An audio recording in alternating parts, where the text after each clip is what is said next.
Hello, sorry for the lack of videos.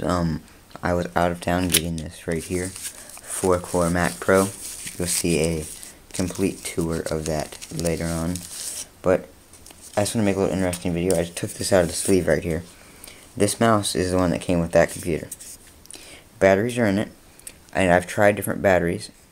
I tried batteries that I know work because they're in my mouse right now. Turn it on. Nothing happens. So, a brand new computer, brand new mouse, and the mouse does not turn on. So, just thought that's pretty interesting. So I'll be sending the mouse back, and they're going to send me a second mouse. So, thanks for watching this short clip, and look forward to my Mac